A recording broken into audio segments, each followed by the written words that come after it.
नमस्कार दोस्तों, आप देख रहे हैं दुनिया की बड़ी और सबसे महत्वपूर्ण अंतर्राष्ट्रीय खबरें। आज की सबसे बड़ी खबर भारत और वेनेजुला से जुड़ी है। लेकिन सवाल यह है कि आखिर ऐसा क्या हुआ कि दुनिया के सबसे बड़े तेल भंडार वाले देशों में शामिल वेनेजुला ने अपने शीर्ष नेतृत्व को लेकर भारत का रुख किया। क्या इसके पीछे सिर्फ तेल का कारोबार है या फिर दुनिया की बदलती राजनीति में कोई बड़ा समीकरण तैयार हो रहा है?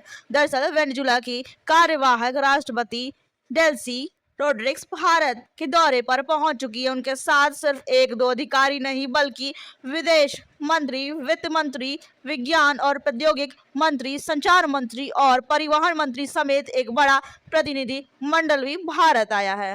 अब सवाल उठता है कि आखिर इस हाई लेवल दौरे का मकसद क्या है? जानकारों का मानना है कि इस यात्रा का सबसे बड़ा केंद्र बिंदु ऊर्जा सुरक्षा और तेल व्यापार है। ऐसे समय में जब दुनिया के कई हिस्सों में ऊर्जा आपूर्ति को लेकर अनिश्चितता बनी हुई है, भारत अपनी तेल जरूरतों को सुरक्षित रखने के लिए नए विकल्पों पर काम कर रहा है। लेकिन क्या वेनेजुला वास्तव में भारत के लिए इतना महत्वपूर्ण है? जवाब है हाँ। बहुत कम लोग जानते हैं कि वेनेजुला के पास दुनिया के सबसे बड़े प्रमाणित तेल भंडारों में से एक मौजूद है। एक ऐसा समय था जब भारत वेनेजुला से बड़ी मात्रा में कच्चा तेल आयात करता था। हालांकि बाद में अंतर्राष्ट्रीय प्रतिबंधों और आर्थिक संकट के कारण यह व्यापार प्रभावित हुआ। तो क्या अब दोनों देश फिर से पुराने स्तर पर सहयोग बढ़ाने जा रहे हैं?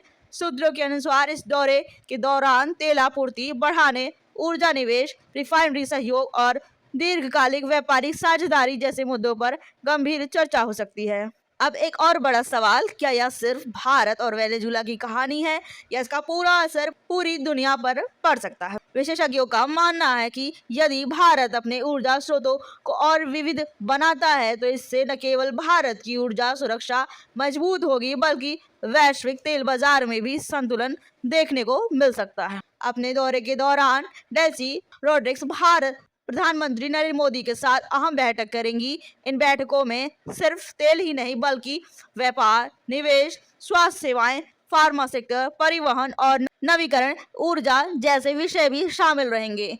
लेकिन यहाँ एक दिलचस्प तथ्य भी सामने आता है।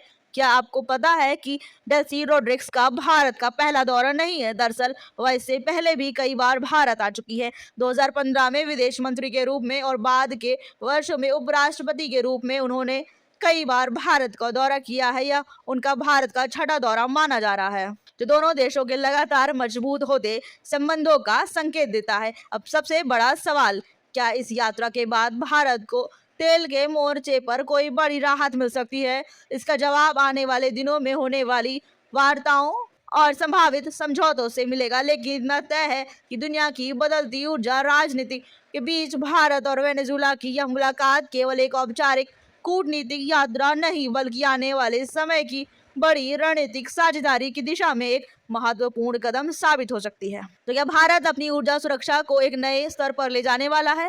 क्या वेनेजुला भारत का अगला ऊर्जा साझेदार बन सकता है? और क्या इस बैठक के वैश्विक तेल बाजार में नए संकेत मिल सकते हैं? इन सभी सवालों के जवाब पर दुनिया की नजर बनी हुई है। फिलहाल इस बड़ी अंतर्राष्ट्रीय खबर में इतना ही। और दुनिया की हर महत्वपूर्ण कूटनीतिक, रणनीतिक और भू राजनीतिक खबर के लिए हमारे साथ जुड़े रहें। नमस्कार।